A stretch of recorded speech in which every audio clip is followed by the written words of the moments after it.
Ya Tuhan,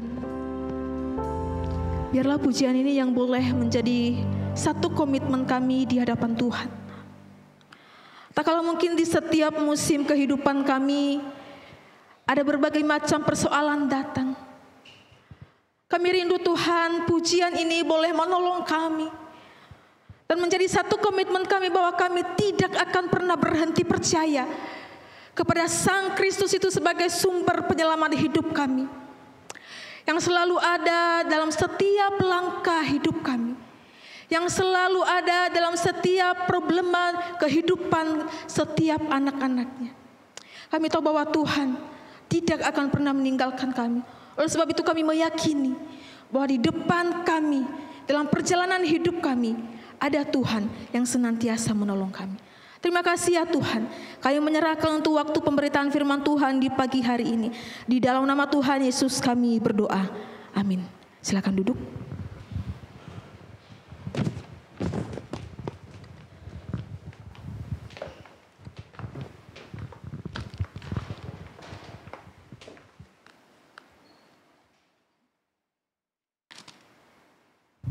Shalom, selamat pagi Bapak Ibu yang terkasih. Selamat pagi. Wah, ini baru 7:30 sudah. Mari saya mengajak kita boleh membuka Alkitab kita ya Bapak Ibu ya, di dalam Hakim-Hakim ada 2 bagian. Hakim-Hakim pasal yang ke-13 ayat yang pertama sampai yang ke-8 dan dilanjutkan di dalam pasal yang ke-16 ayat 28 sampai yang ke-30. Bapak Ibu boleh membuka Alkitabnya. Hakim-Hakim pasal 13 ayat 1 sampai yang ke-8 dan juga pasal 16 ayat 28 sampai yang ke-30. Bapak Ibu, karena ini masih pagi, izinkan saya boleh mengundang Bapak Ibu sekali lagi untuk boleh berdiri. Biar roh-roh ngantuk itu kita usir dulu pagi hari ini ya. Supaya ketika kita boleh mendengarkan firman Tuhan, kita sungguh-sungguh dan roh ngantuk itu tidak menguasai diri kita selama 45 menit di dalam mendengarkan firman Tuhan. Saya mengajak kita boleh membaca bagian firman Tuhan secara bertanggapan Bapak Ibu Saudara. Saya akan membacakan dalam ayat yang pertama, Bapak Ibu membacakan dalam ayat kedua sampai nanti seterusnya. Bapak Ibu boleh membuka Alkitabnya, tidak ada di layar sengaja supaya kita boleh membaca Alkitab yang sudah kita bawa. Saya akan memulai di dalam bagiannya yang pertama. Hakim-Hakim pasal yang ke-13, demikian bunyi firman Tuhan. Orang Israel melakukan pula yang jahat di mata Tuhan. Sebab itu Tuhan menyerahkan mereka ke dalam tangan orang Filistin selama 40 tahun.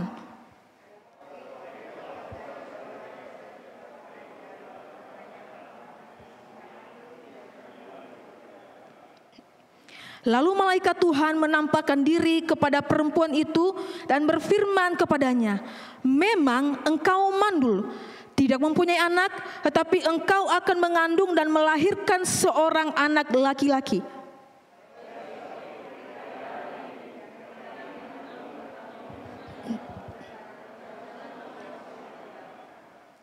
Sebab engkau akan mengandung dan melahirkan seorang anak laki-laki. Kepalanya takkan kena pisau cukur. Sebab anak itu akan menjadi seorang nazir Allah sejak dari kandungan. Dialah yang akan mulai menyelamatkan orang Israel dari tangan orang Filistin."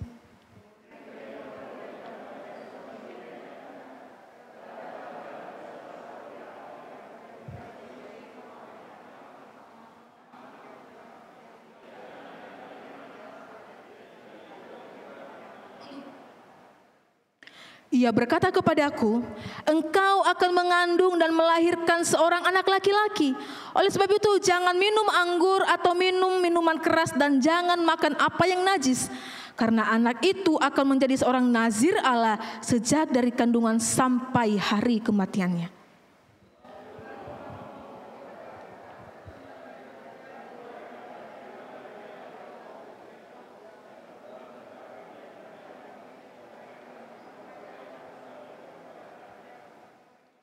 Mari saya beri waktu boleh membuka pasal yang ke-16 ayat yang ke-28 sampai yang ke-30.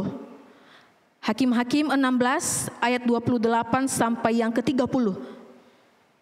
Jika sudah menemukannya, saya akan memulai di dalam ayat yang ke-28. Hakim-Hakim 16 ayat 28 berbunyi demikian.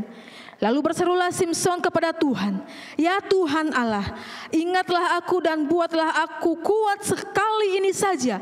Ya Allah, supaya dengan satu pembalasan saja kubalas kedua mataku itu terhadap orang Filistin."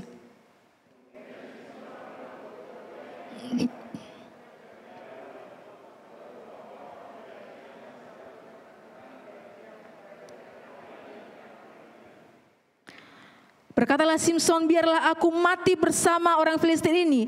Lalu ia membungkuk dengan sekuat tenaga, sehingga robohlah rumah itu menimpa raja-raja kota itu dan seluruh rakyat yang ada di dalamnya. Yang mati dibunuhnya pada waktu ia mati lebih banyak daripada yang dibunuhnya pada waktu hidup. Terima kasih, silakan duduk Bapak Ibu.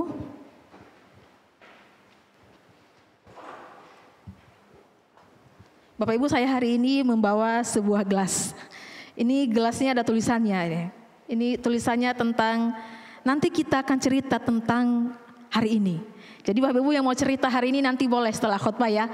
Cerita apapun boleh gitu ya.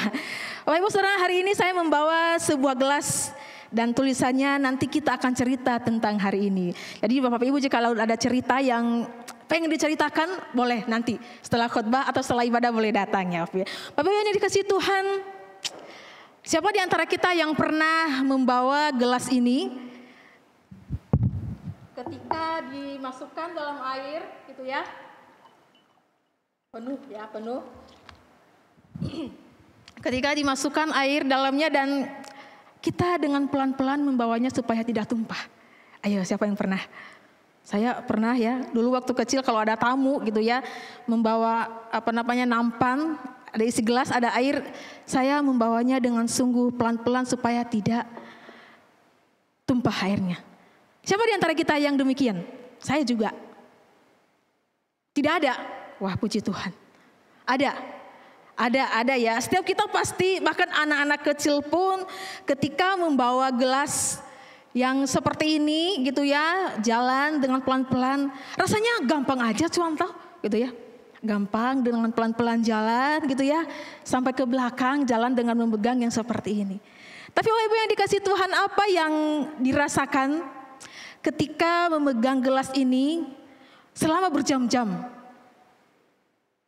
Dengan gelas yang cukup ringan, gelas yang hanya sedikit atau mungkin setengah airnya.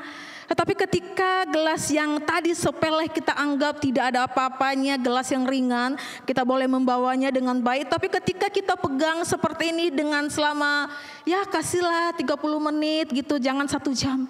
30 menit kira-kira, Bapak Ibu Saudara, apa yang Bapak Ibu rasakan? Apakah masih kuat selama 30 menit? Atau hanya 5 menit saja sudah tangannya sudah mulai kebas. Ya, sudah mulai kaku. Bapak Ibu yang dikasih Tuhan, yang terjadi ketika gelas yang berisi air itu ketika kita memegangnya selama berjam-jam, kita akan pasti mengalami yang namanya satu kelelahan. Betul ya? Ada satu kelelahan dan tangan kita akan menjadi mati rasa. Dan gelas yang kita pegang itu tiba-tiba akan terlepas di dalam tangan kita. Tiba-tiba akan terlepas dalam genggaman kita. Kenapa? Karena kita nggak kuat untuk memegang gelas itu selama berjam-jam. Kasihlah 10 menit. Mungkin kita mampu. Selain dikasih Tuhan, beban yang tampak ringan tidak menjamin kita mampu untuk bisa bertahan menghadapinya. Beban yang tampak ringan, yang tampak sepele, kita pikir, oh ini hanya sebuah gelas. Oh ini hanya sebuah air yang sedikit di dalam gelas, saya bisa mampu untuk bisa memegangnya selama berjam-jam. Saudara yang dikasih Tuhan, beban yang tampak sepele, yang tampak ringan, tidak menjamin kita mampu untuk bisa memegangnya selama berjam-jam.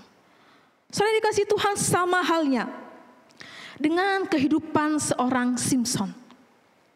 Sama halnya dengan kehidupan seorang Simson. Siapa yang tidak kenal dengan Simson yang cukup kuat? Pastinya guru-guru sekolah minggu sudah kenal dan familiar dengan cerita Simson, itu ya. Guru-guru sekolah minggu sudah paham bagaimana kehidupannya Simson, Bapak Ibu Saudara. Tapi mari hari ini kita boleh bersama-sama, apa sih maksud Tuhan untuk bisa menghadirkan Simson di tengah-tengah kehidupan bangsa Israel. Kehidupan Simson, Bapak Ibu yang dikasihi Tuhan, Simson adalah manusia yang terkuat. Manusia yang terkuat, Bapak Ibu Saudara, manusia yang perkasa, yang sanggup mengalahkan semua musuh-musuhnya.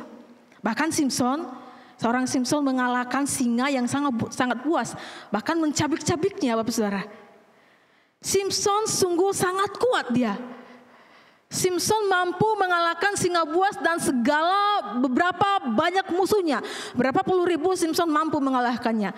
Tetapi yang terakhir adalah Simson gagal menjadi seorang daripada Nazir Allah. Simson mengalami kegagalan meskipun ia memiliki satu kekuatan, meskipun ia memiliki satu benteng yang kuat, meskipun ia memiliki satu power yang kuat, tetapi Simson memiliki satu kegagalan di dalam kehidupannya. Ia mengalami kekalahan oleh karena hal yang sepele baginya. Ia mengalami kegagalan. Simson gagal sebagai pribadi yang sudah dikhususkan bagi Allah. Simson gagal menjadi alatnya Tuhan bagi bangsa Israel. Simson gagal terjebak di dalam hasrat pribadinya. Simson gagal hanya karena sebuah rengekan daripada seorang perempuan. Simson gagal. Simson yang kuat, Simson yang perkasa, Simson yang punya power yang luar biasa. Tetapi ia jatuh hanya oleh karena satu rengekan seorang perempuan. Seorang dikasih Tuhan, di puncak kehancuran seorang Simson, ia jatuh hanya karena rayuan maut. Ya, ini rayuan maut gitu ya. Rayuan maut seorang Delila. Saudara yang dikasih Tuhan, bagi Bapak Ibu yang punya anak kecil, gitu ya, ketika anak kecil itu merengek-rengek, "Papa, Mama, aku pengen ini," gitu ya. Bagaimana perasaan Bapak Ibu yang punya anak? Nah, saya gitu ya, punya Elkana yang masih kecil. Ketika udah mau minta susu itu merengek-rengek gitu ya. Udah mau narik-narik kaki minta susu. Saya kira-kira seperti itulah kehidupan Simson dan juga perempuan yang ia cintai pada waktu itu gitu ya. Perempuan yang merengek-rengek kepada Simson meminta apa sih rahasianya. Dan dengan butanya si Simson, cinta telah membutakan seorang Simson yang kuat. Akhirnya dengan rengekan dan rayuan maut itu, Simson akhirnya memberikan apa yang menjadi rahasianya. Nah, Bapak Ibu yang dikasihi Tuhan, dosa yang tampak ringan itu, dosa yang tampak sepele, dosa yang tampak kecil yang Simson hadapi, justru itulah yang menghancurkan dia sebagai seorang Nazir Allah. Dosa yang hal sepele, kalimat yang sepele, tetapi ketika diulang terus menerus kepada dia, akhirnya luluhlah hatinya si Simson. Mungkin hal sepele, mungkin kecil bagi Simson, tetapi ketika rengekan rayuan maut itu berulang-ulang kali terus menerus disampaikan atau didengungkan di telinganya, Simson yang tadi tampak kuat, Simson yang tadi tampak gagah perkasa, akhirnya ia kalah dengan sebuah rengekan seorang wanita. Sering dikasih Tuhan, kalau kita memperhatikan di dalam keseluruhan kitab Hakim-Hakim ini merupakan salah satu kitab sejarah yang mengisahkan tentang bagaimana pertolongan Allah itu kepada bangsa Israel. Bagaimana pertolongan Allah itu kepada bangsa Israel. Allah mengirimkan hakim-hakimnya sebagai representasi daripada Allah untuk menyelamatkan bangsa Israel dari penindasan bangsa-bangsa lain. Allah mengirimkan hakim-hakimnya, ke-12 hakimnya untuk bisa menyelamatkan bangsa Israel dari dosa. Untuk bisa menyelamatkan bangsa Israel dari satu penindasan yang sungguh luar biasa. Dia mengutus ke-12 hakim-hakim untuk bisa menuntun dan menyelamatkan bangsa Israel dari penindasan ataupun juga dalam perbudakan musuh-musuh mereka. Ada hakim yang memerintah mereka. Adapun hakim yang juga boleh memimpin perjalanan kehidupan kita. Tetapi kalau kita melihat Bapak Ibu yang dikasih Tuhan, sikap hidup daripada bangsa Israel pada zaman itu sungguh sangat bertolak dengan apa yang diinginkan oleh Tuhan. Sungguh sangat bertolak dengan apa yang diinginkan oleh Tuhan bagi kehidupan mereka. Bangsa Israel dikatakan tadi dalam pasal yang ke-13, bangsa Israel melakukan pula yang jahat di mata Tuhan. Mereka mempraktekkan perlakuan yang jahat di mata Tuhan. Mereka melakukan praktek keagamaan yang dianut oleh orang-orang pada waktu itu. Mereka menyembah berhala. Mereka melakukan hubungan seksual. Bangsa Israel, umat yang dikasihi Tuhan, sungguh-sungguh terus berulang-ulang kali jatuh di dalam dosa. Oleh sebab itu Bapak Ibu yang dikasihi Tuhan, Allah hadir dalam kehidupan bangsa Israel untuk boleh mengutus hakim-hakimnya, termasuk Simson, untuk bisa menyelamatkan mereka dari serangan musuh-musuh mereka. Saya dikasihi Tuhan, bangsa Israel ini sungguh bangsa yang tegak tengkuk, cenderung melakukan apa yang mereka inginkan, cenderung melakukan apa yang pengen mereka mau. Oleh sebab itu sungguh Allah begitu murka ketika melihat kondisi kehidupan bangsa umat pilihannya itu berada di dalam kondisi yang demikian. Tetapi sungguh Allah mengasihi bangsa Israel. Allah mengasihi. Tuhan Allah kita tidak hanya menghukum mereka, tetapi Allah mengasihi mereka dengan mengutus seorang Simson untuk bisa mengeluarkan mereka dari perbudakan dosa ataupun dari perbudakan yang mereka alami pada waktu itu. Simson Bapak Ibu yang diutus oleh Allah untuk membebaskan bangsa Israel dari tangan musuh. Dan Allah menyertai perjalanan kehidupan Simson dari sebelum dia ada sampai pada akhirnya kehidupan Simson. Allah menyertai kehidupannya. Tetapi Bapak Ibu yang dikasihi Tuhan, kalau kita melihat di dalam pembacaan kita Hakim-Hakim pasal ke-13 sampai yang ke-16 ini, meskipun kita tidak membacakannya secara keseluruhan, tetapi beberapa ayat tadi kalau kita perhatikan yang baru kita baca, bahwa kelahiran Simson ini Bapak Ibu merupakan satu rencana yang sungguh luar biasa yang Allah rancangkan bagi umatnya. Kelahiran Simson ini suatu rencana yang besar yang Tuhan rancangkan bagi umatnya. Bagi siapa? Bagi bangsa Israel dan bagi kita. Dan memang Allah Bapak Ibu memakai perempuan-perempuan, wanita-wanita yang mandul itu untuk menyatakan sejarah keselamatan pada umatnya. Dan perempuan-perempuan yang dianggap tidak baik, perempuan-perempuan yang justru tidak baik, perempuan-perempuan yang mandul Bapak Ibu justru dipakai oleh Tuhan. Kenapa? Karena perempuan mandul pada waktu itu Bapak Ibu itu dianggap aib bagi mereka. Tetapi justrulah Tuhan memakai wanita-wanita yang justru tidak berdaya itu. Tuhan memakai mereka untuk menunjukkan kasih Tuhan kepada bangsa Israel. Jelas kita bisa melihat di sini ada satu tindakan Allah menunjukkan bahwa Allah punya rencana atas kehidupan bangsa Israel dan juga atas kehidupannya Simson. Jadi kalau kita melihat memang betul Bapak Ibu Saudara dalam pasal yang ke-13, malaikat Tuhan itu menampakkan diri kepada istri Manoah. Ia memberitahukan kepadanya bahwa dia akan melahirkan seorang laki-laki. Dia akan melahirkan dan istri Manoah ini meminta, dan Tuhan meminta, malaikat-malaikat ini meminta kepada istri Manoah supaya kandungannya itu dijaga baik-baik. Supaya tidak sakit mungkin ya. Karena ini memang Tuhan yang memberikan kepada dia. Kenapa harus dijaga baik-baik Bapak Ibu Saudara? Karena untuk anak yang sudah dijanjikan oleh Allah, sudah dinazirkan oleh Allah, itu milik kepunyaan Allah untuk bisa memimpin bangsa Israel dari tangan orang Filistin.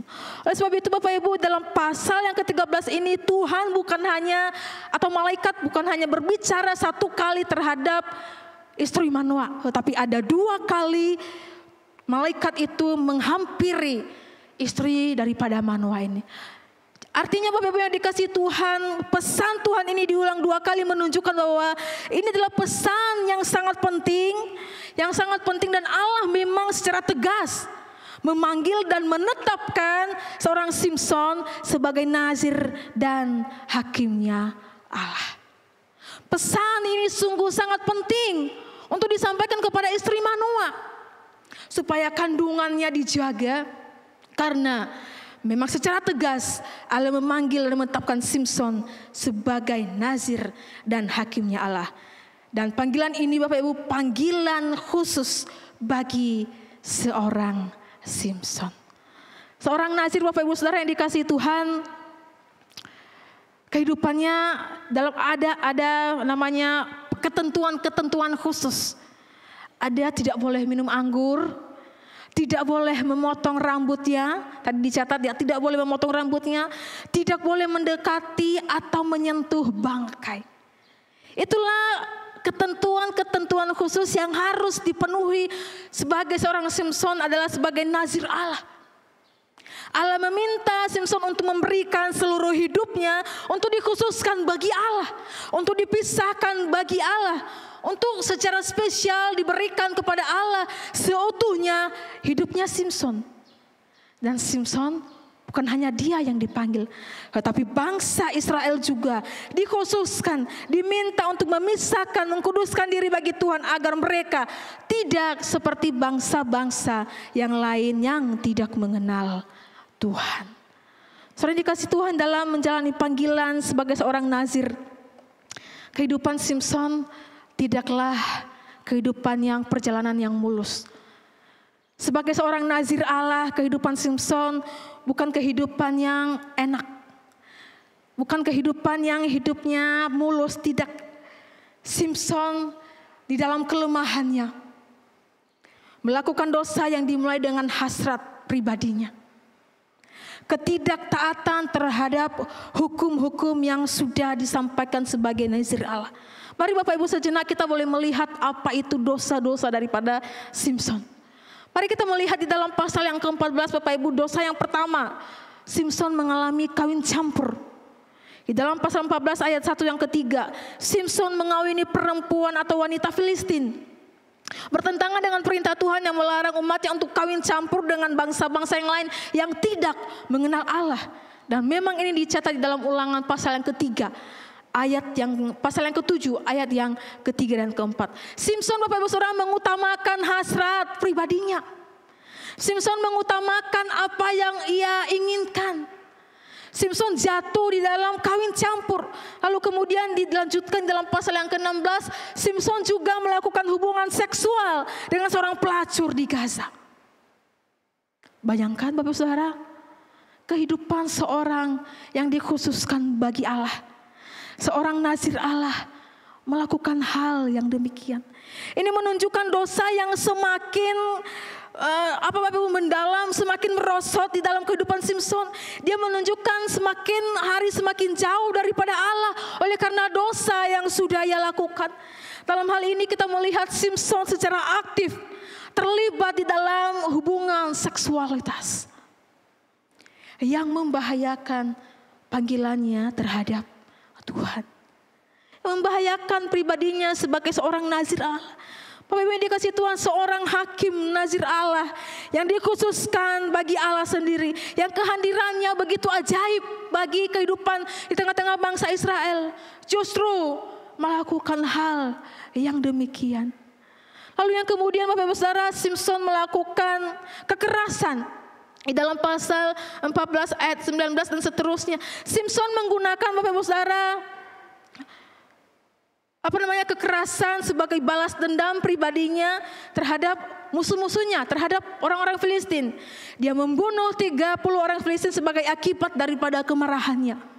Dan pada saat itu Bapak Ibu Saudara diceritakan, suatu hari Simson ini mengadakan tebak-tebakan atau teka-teki gitu ya. Dan pada akhirnya tebak-tebakannya itu diketahui oleh istri dan juga teman-temannya pada waktu itu. Dan dia begitu marah. Saya tidak tahu bagaimana kemarahan Simson pada waktu itu, sampai akhirnya ia membunuh 30 orang Filistin, Bapak Ibu Saudara. Saya kasih tolong dilanjutkan di dalam melanggar nazir Allah. Dia sebagai nazir Allah dalam pasal 14 ayat yang ke-8. Simson menyentuh bangkai. Padahal sudah dikatakan tadi sebagai seorang nazir Allah tidak boleh menyentuh bangkai, apalagi memakan apa yang ada dari dalamnya. Setelah melanggar satu ketentuan sebagai nazir Allah untuk bisa menyentuh bangkai. Hal ini menunjukkan satu ketidaktaatan seorang Simson terhadap panggilannya di hadapan Tuhan. Dia tidak meresponi atau menaati panggilannya di hadapan Tuhan. Sebagai nazir Allah, dia jatuh di dalam hasrat pribadinya, keinginan pribadinya. Lalu yang terakhir Bapak Ibu, di dalam pasal 16 ayat 21 dikatakan di sana, Simson ditawan dan akhirnya hilanglah kekuatan Simson.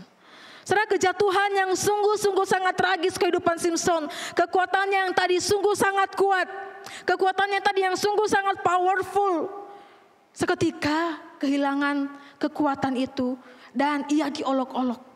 Ia dipermalukan di tengah-tengah orang-orang yang menyaksikan dia. Ia disuruh pada waktu itu menari-nari di hadapan orang-orang.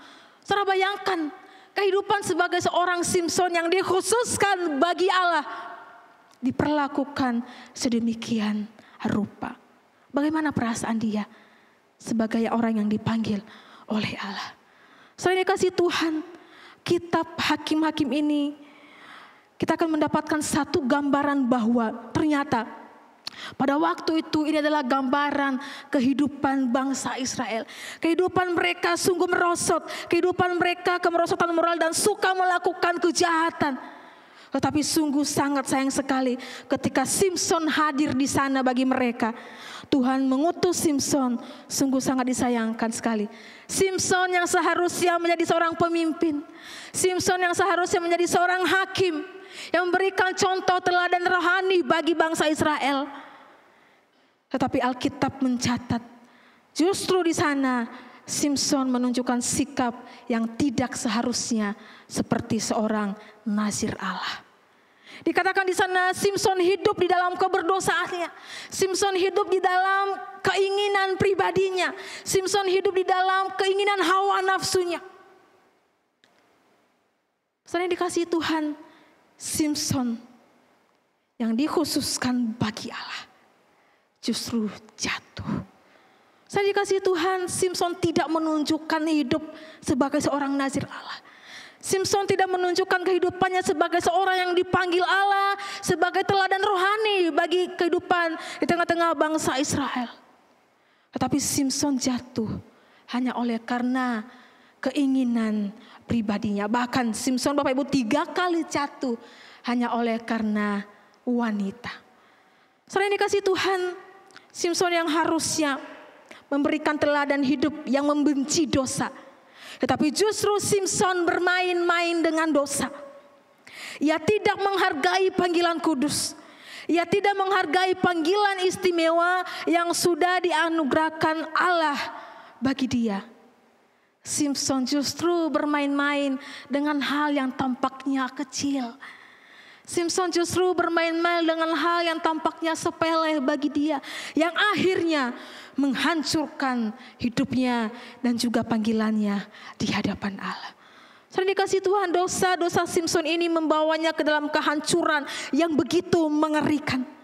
Bukan hanya berbicara tentang pelanggaran-pelanggaran moral, tetapi bagaimana dosa ini yang tidak terkendali justru perlahan-lahan menghancurkan seseorang. Justru pelan-pelan dosa ini menghancurkan seorang Simson, menghancurkan panggilannya yang diurapi oleh Tuhan. Saudara, dosa itu memiliki satu kekuatan yang mengikat. Dosa itu memiliki satu kekuatan yang mengikat, yang memperdaya kita ketika kita tidak menyadari bahwa itu dosa, meskipun tampak sepele, meskipun tampak kecil. Justru dosa yang kecil itulah yang menghancurkan setiap kita anak-anak Tuhan. Justru dosa yang kita anggap tidak besar itu, yang kelihatan mungkin tidak kelihatan hanya sedikit, justru itulah yang membuat kita jatuh. Saya dikasih Tuhan, Simson yang seharusnya dilahirkan, dikhususkan oleh Allah, tetapi sangat kontras kehidupannya. Yang seharusnya Simson menjadi seorang abdi Allah, tetapi terbalik, ia menjadi abdi terhadap dirinya sendiri. Simson yang seharusnya menjadi abdi Allah, tetapi Simson terbalik, menjadi abdi bagi dirinya sendiri. Ia melakukan segala kekuatannya. Ia menggerakkan seluruh apa yang ada pada dirinya untuk melakukan apa yang dia pengen. Simson melakukan seluruh kekuatannya untuk kepentingan hasrat pribadinya yang ia menganggap dirinya kuat dan benar. Saudara kasih Tuhan, ini menjadi satu peringatan bagi kita, anak-anak Tuhan. Bagi saya dan bagi kita semua, bahwa dosa bukanlah hal yang sepele. Bahwa dosa bukanlah hal yang tampak kecil, nggak apa-apa. Tidak. Justru kita harus menyadari biarpun dia kecil, tapi mari kita mawas diri. Justru ia kecil, Bapak Ibu Saudara, justru itu yang membahayakan kita, menjerumuskan kita, menghancurkan kita. Dan bahkan kita jatuh di dalam dosa. Saudara-saudara, satu kali ada seorang bapak gitu ya. Bapak ini ketika ia berjalan, ya jalannya mulus Bapak Ibu Saudara ya, ketika ia jalan dan dia nggak tahu ketika ia mulus itu ada satu kulit pisang di bawah gitu ya. Dengan santainya ia berjalan santai gitu ya, dia nggak tahu bahwa itu kan hanya sebuah kulit pisang. Dia jalan, nggak apa-apa kulit pisang. Ketika ia berjalan Bapak Ibu Saudara, ia menginjak, ia jatuh. Saudara, bagi dia kulit pisang hal sepele. Saya bisa menaklukkan kulit pisang itu. Tetapi ketika ia menganggap kulit pisang itu adalah hal yang sepele, akhirnya ia terbawa jatuh. Karena dikasih Tuhan, kecil tetapi punya dampak besar yang menghancurkan, bahkan menggerogoti iman kita. Bahkan mungkin saat ini kehidupan kita tidak jauh lebih benar daripada kehidupan Simson. Bahkan mungkin kehidupan kita lebih buruk daripada kehidupan Simson. Seringkali kita juga mencicipi dosa-dosa kecil. Seringkali kita mencicipi dosa-dosa yang menurut kita, gak apa-apa. Gak ada yang lihat. Sering kita lihat di HP kita, ada lewat sedikit gambar. Gak apa-apa. Saudara, ketika itu lewat, masuk dalam pikiran kita, itu akan membuat kita melayang. Ya, anak-anak muda gitu ya. Hati-hati. Dosa yang kecil mungkin kelihatan kecil, tetapi hati-hati, justru itu yang membuat kita dihancurkan. Hal yang sepele. Saudara kasih Tuhan, mungkin kita menggunakan seluruh kekuatan kita untuk melakukan apa yang kita mau. Sama halnya dengan Simson. Atau bahkan kita menggerakkan seluruh kekuatan kita untuk melakukan apa yang kita inginkan.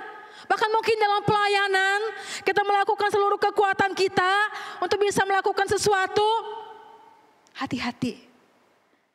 Tampak kecil tapi berdampak besar yang menghancurkan pribadi kita sebagai anak-anak Tuhan. Saudara dikasih Tuhan, kemampuan diri kita yang tampak kuat menurut kita, dan seringkali godaan itu ada bagi kehidupan kita, meskipun tampak kecil. Celah dosa itu sungguh sanggup bisa menggerogoti saya, iman kita, dan juga iman Bapak Ibu Saudara. Kecil kelihatannya, tapi sungguh-sungguh sangat menggerogoti iman kita dan takkan tersisa satu pun.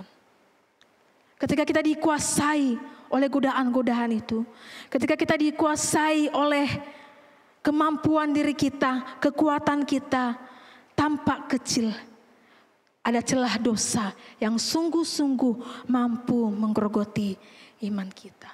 Saudara dikasih Tuhan, dari kisah Simson ini sebetulnya menjadi sebuah gambaran kehidupan bangsa Israel yang berulang-ulang jatuh di dalam dosa. Kehidupan Simson sungguh tidaklah menjadi kehidupan yang sungguh mulus perjalanan kehidupannya. Meskipun demikian Bapak Ibu Saudara, di tengah-tengah kehidupan yang bobrok, di tengah-tengah kehidupan Simson yang jatuh di dalam dosa, di tengah-tengah Simson yang tidak menaati panggilan Tuhan, di tengah-tengah Simson yang tidak meresponi panggilannya sebagai nazir Allah, tetapi ada satu hal yang luar biasa yang bisa kita lihat di dalam kehidupan Simson. Saudara, ketika ia berdoa kepada Tuhan, dan bukan hanya sekali ia berdoa, di akhir hidupnya Simson berdoa 2 kali kepada Tuhan. Dan apa yang terjadi Bapak Ibu Saudara? Di sana Tuhan hadir menjawab doa Simson. Lalu mungkin kita bertanya, kenapa kok Tuhan bisa menjawab doa orang yang penuh dengan dosa ini? Kenapa kok Tuhan bisa menjawab orang yang sudah berulang-ulang kali, yang sudah dikhususkan bagi Allah? Kenapa? Salah hal yang pertama yang kita lihat bahwa ketika Tuhan melihat dan mendengar seruan daripada doa Simson, hal yang pertama kita lihat bahwa Tuhan ingin menyatakan kepada Simson bahwa dia tetap setia. Dia tetap setia menemani Simson sampai di titik terendah hidupnya Simson. Sampai di titik terendahnya hidup Simson. Bapak Ibu Saudara, Tuhan tidak hanya menyatakan dirinya kepada Simson ketika kehidupannya sedang baik-baik saja, tidak. Tuhan tidak menyatakan dirinya atau Tuhan hadir menolong Simson ketika kehidupan Simson sedang dalam keadaan kuat, tidak. Tetapi justru di dalam kehidupan Simson yang sedang terpuruk, kehidupan Simson yang sudah jatuh di dalam dosa, justru di sana Tuhan menyatakan bahwa ada Tuhan yang menolong Simson. Justru di sana Tuhan hadir boleh tetap setia untuk boleh menolong Simson. Tuhan tidak hadir kepada Simson ketika ia masih bisa mengalahkan musuh-musuhnya, tidak. Tetapi justru di dalam keberdosaannya, kelemahan yang ia punya, keterbatasan yang ia punya, Tuhan hadir untuk bisa memampukan dia. Saudara, apa yang dilakukan oleh Simson ketika kehidupannya berada di dalam titik terendah? Simson datang kepada Tuhan. Ia tidak malu dengan dosa yang sudah ia lakukan. Simson memohon pertolongan Tuhan. Ia berteriak, ia berseru kepada Tuhan mengatakan demikian. Dengan tangan hamba-Mu ini telah Engkau berikan kemenangan yang besar. Namun sekarang aku akan mati Tuhan. Aku akan mati kehausan dan jatuh ke dalam tangan orang-orang yang tidak bersunat itu.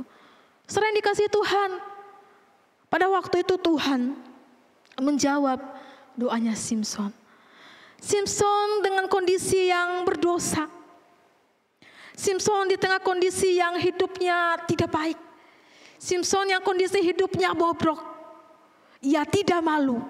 Ia datang kepada Tuhan. Dan seharusnya Bapak Ibu Saudara demikian jugalah kehidupan kita. Seberapa besar dosa kita, seberapa kotor hidup kita, seberapa gelapnya hidup kita. Ketika kita dalam kondisi yang terpuruk, jangan malu datang kepada Tuhan. Ketika kondisi hidup kita mungkin tidak baik-baik, tekanan semakin banyak, datang pada Tuhan seperti seorang Simson. Dia punya dosa, kita punya dosa. Tetapi Simson tahu kepada siapa ia harus berseru. Simson tahu ketika kondisinya sedang di titik terendah, Simson tahu kepada siapa ia memohon pertolongan. Simson tahu kepada siapa ia meminta bantuan. Simson tahu kepada siapa ia berteriak minta tolong. Lalu bagaimana kehidupan kita? Permasalahannya, adakah kita datang kepadanya Tuhan ketika mungkin kondisi kita tidak memungkinkan? Ketika mungkin kondisi kehidupan kita tidak baik-baik saja, adakah kita tahu kepada siapa kita pergi? Atau kita mencari jalan keluar yang membuat tampak kita lebih lega? Saudara, hati-hati. Simson, seorang yang berdosa, ia tahu kepada siapa ia berharap. Lalu yang kemudian Bapak Ibu Saudara, apa yang dilakukan oleh Simson ketika ia di dalam titik terendahnya? Simson menyadari bagaimana keterbatasannya sebagai seorang manusia. Simson menyadari keterbatasannya sebagai seorang manusia. Selain dikasihi Tuhan, Simson menyadari hal ini ketika ia berada di dalam titik-titik kritis di dalam kehidupannya. Tetapi disinilah ia menyadari bahwa di balik kekuatan yang ia miliki, ia butuh Tuhan. Di balik kekuatan yang ia miliki, ia menyadari bahwa ia terbatas. Ia bukan Tuhan, tapi ia manusia yang memiliki satu keterbatasan, yang mempunyai kelemahan. Saudara dikasih Tuhan, bahkan di dalam doanya yang kedua, ketika orang-orang Filistin itu mengolok-ngolok dia, menertawakan dia, di dalam semuanya itu Simson berdoa sekali lagi kepada Tuhan. Ia berseru kepada Tuhan, ya Tuhan Allah, ingatlah kiranya kepadaku dan buatlah aku kuat sekali lagi. Supaya dengan satu pembalasan juga, kubalaskan kedua mataku ini kepada orang Filistin. Saudara dikasihi Tuhan, Simson menyadari betapa terbatasnya hidupnya. Simson menyadari betapa lemahnya hidup dia. Dan Simson tahu kepada siapa ia pergi. Simson tahu kepada siapa ia harus meminta pertolongan. Lalu bagaimana dalam keadaan kehidupan kita? Bagaimana kehidupan kita? Seharusnya Bapak Ibu Saudara, ketika kita dalam kondisi yang mungkin terpuruk, dalam kondisi yang tidak tahu harus bagaimana, dalam kondisi yang gak tahu kondisi ekonomi yang semakin hari semakin merosot, mari datang pada Tuhan. Justrulah di tengah kondisi kita yang keadaan terjepit, kita diminta untuk tetap boleh datang kepada Tuhan. Tuhan itu terbuka. Tuhan itu terbuka, asalkan kita mau terbuka dan juga boleh mau mencari Dia di dalam kehidupan kita. Lalu yang kedua Bapak Ibu Saudara, kenapa kok Tuhan bisa menjawab doa seorang Simson? Yang kedua karena ada rencana Tuhan di balik doanya Simson. Ada rencana Tuhan di balik doanya Simson. Tuhan ingin menghukum bangsa Filistin, bangsa yang jahat, bangsa yang menindas umat Tuhan.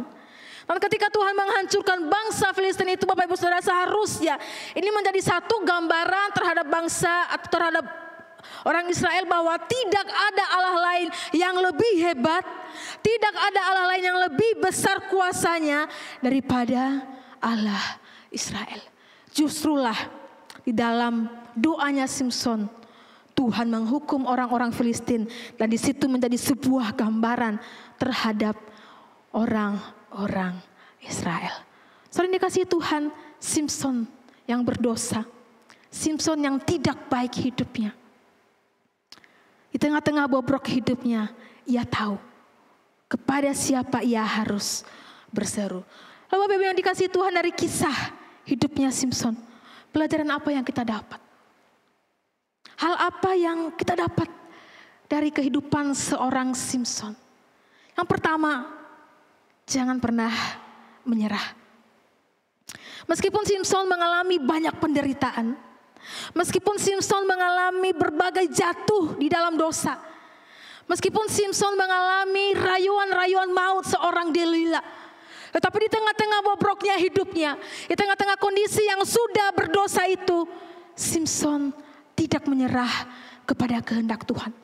Bahkan kita melihat di titik terendahnya, ia tahu kemana ia harus berseru, kemana ia harus pergi, kemana ia harus meminta pertolongan. Lalu yang kedua, apa yang kita pelajari dari kehidupan seorang Simson? Belajar daripada kesalahan. Belajar daripada kesalahan. Simson membuat banyak kesalahan, tetapi ia juga belajar dari pengalamannya yang sudah ia lewati. Dan seharusnya Bapak Ibu Saudara, kita juga perlu berani mengakui kelemahan kita. Mengakui kelemahan kita, mengakui keterbatasan kita. Simson belajar dari kesalahannya. Ia mengakui bahwa ia terbatas. Ia mengakui betapa ia lemah. Dan seharusnya inilah juga yang terjadi di dalam kehidupan kita. Yang ketiga Bapak Ibu Saudara, jangan biarkan kekuatan jadi menghancurkan hidup kita. Jadi jangan biarkan kekuatan menghancurkan hidup kita. Bapak Ibu yang dikasihi Tuhan, kekuatan seorang Simson menjadi bumerang bagi dirinya sendiri. Kekuatan seorang Simson menjadi bumerang bagi dirinya sendiri karena ia salah menggunakannya. Ia salah mempergunakan kekuatan power yang ada di dalam dirinya. Dan Dan seharusnya kita harus bijak. Kita diajak untuk bijak. Ketika kita mungkin dipercayakan menghandle sesuatu, maka jangan menggunakan kekuatanmu. Ketika kita dipercayakan dalam pelayanan apapun itu, jangan menggunakan power yang ada di dalam diri kita. Oleh sebab itu Bapak Ibu yang dikasihi Tuhan, kita belajar dari kehidupan Simson. Jangan pernah menyerah, belajar daripada kesalahan, dan jangan biarkan kekuatan itu yang menghancurkan pribadi kita. Bapak Ibu yang dikasihi Tuhan, lalu apa yang menjadi satu kesimpulan bagi kehidupan kita? Yang menjadi kesimpulan dari kisah seorang Simson ini, Bapak Ibu, kita diajak dan diingatkan bahwa kita tidak lagi mengandalkan kekuatan kita. Kita tidak lagi mengandalkan kekuatan kita. Tetapi bagaimana kita boleh mengandalkan kekuatan Tuhan. Kita tidak lagi mengikuti kemauan kita yang keras. Kita tidak lagi mengikuti kemauan keras kepala kita, hati kita yang keras, tidak. Tetapi bagaimana kita mengikuti kehendak Tuhan. Kita tidak lagi mencari kepentingan pribadi kita. Kita tidak lagi mencari keinginan pribadi kita. Tetapi kita mencari hikmatnya Tuhan di dalam kehidupan kita. Bapak Ibu yang dikasihi Tuhan, Simson memang pernah jatuh. Tetapi ia tahu kepada siapa ia harus kembali meminta pertolongan. Jikalau Simson adalah hakim yang Tuhan telah pilih dan dinazirkan untuk memimpin bangsa Israel, namun ia mengalami kejatuhan. Ia mengalami kegagalan yang sangat-sangat dalam di dalam segala dosa dan pelanggaran. Kita juga diingatkan bahwa dalam kisah Simson ini, Bapak Ibu Saudara, kisah ini bukan hanya sekedar kisah seorang hakim Simson yang penuh dengan kelemahan. Tetapi kita diajak bagaimana seorang kisah sang hakim yang sempurna, yaitu Yesus Kristus. Kisah seorang hakim yang sempurna, yaitu Yesus Kristus yang sudah mengorbankan dirinya bagi kita. Bahkan kalau kita melihat keseluruhan kitab hakim-hakim yang sudah kita pelajari selama 1 bulan ini, Bapak Ibu Saudara, di dalam segala kehancuran, dalam segala kekacauan, ketidaktaatan umat Israel, seharusnya mengarahkan kita kepada satu pesan, bahwa Yesus Kristuslah satu-satunya hakim yang sempurna. Bahwa Yesuslah satu-satunya hakim yang agung, hakim yang mulia, hakim yang sempurna, yang menyelamatkan manusia yang berdosa. Dialah hakim yang sempurna. Dialah hakim yang sempurna. Kalau Simson diutus sebagai representasi daripada Allah untuk bisa membebaskan bangsa Israel dari penindasan orang-orang Filistin, salah satu tujuannya adalah mengutus para hakim-hakim termasuk Simson atas bangsa Israel adalah untuk membuktikan kepada mereka bahwa Allah sungguh-sungguh mengasihi kehidupan mereka.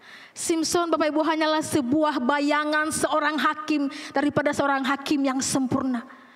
Simson hanya sebuah bayangan seorang hakim yang menolong bangsa Israel. Tetapi ada seorang hakim yang sempurna, yaitu Yesus Kristus. Kalau Simson pernah gagal menghidupi, mengerjakan panggilannya oleh karena dosa-dosa, tetapi berbeda dengan Yesus. Ia adalah orang yang benar, yang tidak berdosa. Ia orang yang benar, yang sempurna menjalani hidup dan panggilannya. Jika Simson gagal untuk menaati perintah Allah sebagai nazir Allah, tidak demikian dengan Kristus. Ia taat melakukan semua tugasnya sampai akhirnya ia menyelesaikan di atas kayu salib. Jika Simson menyerahkan hidupnya untuk menghancurkan musuh-musuh daripada bangsa Israel, Yesus Kristus justru hadir, menyerahkan nyawanya untuk bisa menyelamatkan saya dan saudara. Di dalam kematiannya, Yesus membawa kemenangan yang kekal. Di dalam kematiannya, Yesus membawa kemenangan yang kekal. Saudara dikasihi Tuhan, Saya akan menutup khotbah ini dengan sebuah video. Dan video ini, sepenggal video ini ya Bapak Ibu berisi tentang film The First Avengers. Jadi Bapak Ibu yang mungkin sudah pernah menonton, dan ada satu kisah, satu sepenggal kalimat yang sungguh baik. Boleh minta tolong diputarkan. May I? Yeah. Can't sleep? Get the jitters, I guess. Me too. Can I ask you a question? Just one. Why me? I suppose that is the only question that matters. This is from Augsburg, my city. So many people forget that the first country the Nazis invaded was their own. You know, after the last war, my people struggled. They felt weak, they felt small. Then Hitler comes along with the marching, the big show, and the flags. And he hears of me, my work, and he finds me. And he says, you. He says, you will make us strong. Well, I am not interested. So he sends ahead of Hydra, his research division, a brilliant scientist by the name of Johann Schmidt. Now, Schmidt is a member of the Inner Circle, and he is ambitious. He and Hitler share a passion for occult power and Teutonic myth. Hitler uses his fantasies to inspire his followers, but for Schmidt it is not fantasy.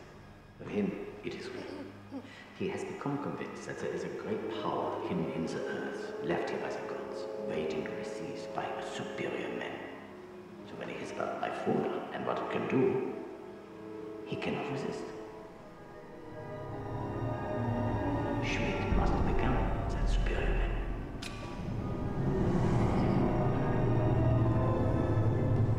Did it make him stronger? Yeah. But there were other effects. The serum was not red. But more important, the man. The serum amplifies everything that is inside. So good becomes great. Bad becomes worse.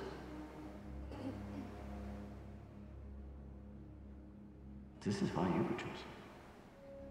Because a strong man who has known power all his life may lose respect for that power.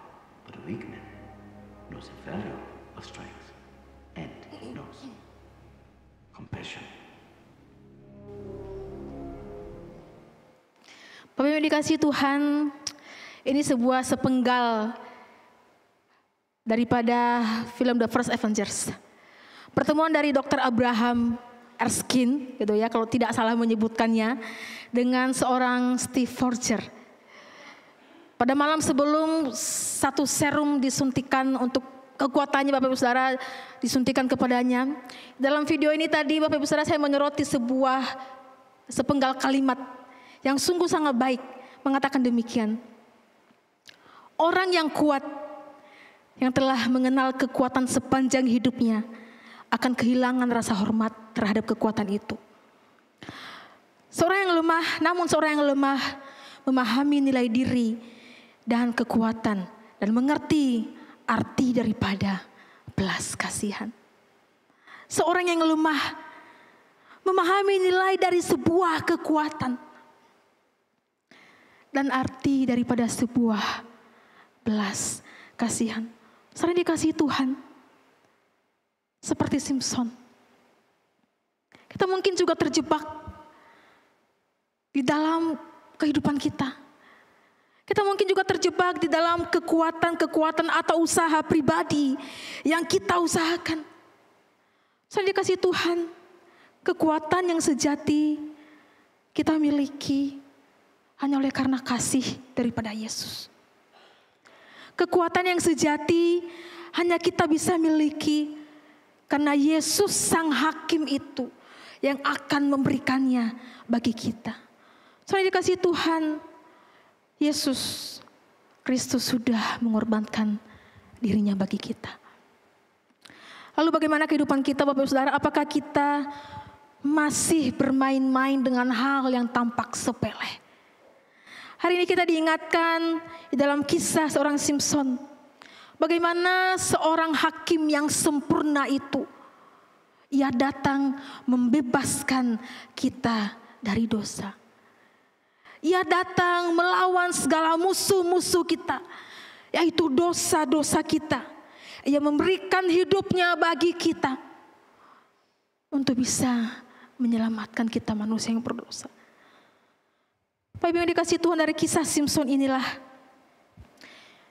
bila ini kisah yang akan terus boleh mengingatkan kita bahwa kemenangan yang sejati hanya kita dapatkan melalui salib daripada Kristus. Mari kita berdoa. Bapa di dalam surga, sungguh kami mengakui hidup kami tidaklah sempurna. Kami menyadari bahwa hidup kami terbatas. Kami menyadari bahwa diri kami lemah.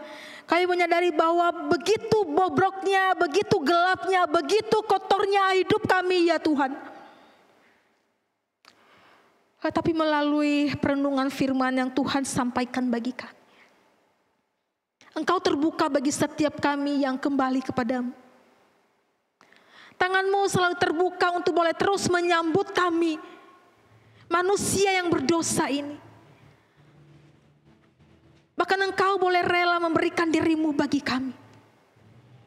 Engkau hakim yang sempurna bagi setiap kami, manusia yang berdosa. Terima kasih ya Tuhan. Biarlah kisah daripada seorang Simson yang Tuhan sudah pakai sampai akhir hidupnya, itu juga yang boleh menolong kami di dalam menjalani panggilan kami sebagai orang-orang yang sudah dipanggil oleh Allah. Terima kasih ya Tuhan. Ini doa kami. Ampuni kami kalau Tuhan boleh menemukan kami berdosa di hadapan Tuhan. Di dalam nama Tuhan Yesus kami berdoa. Amin.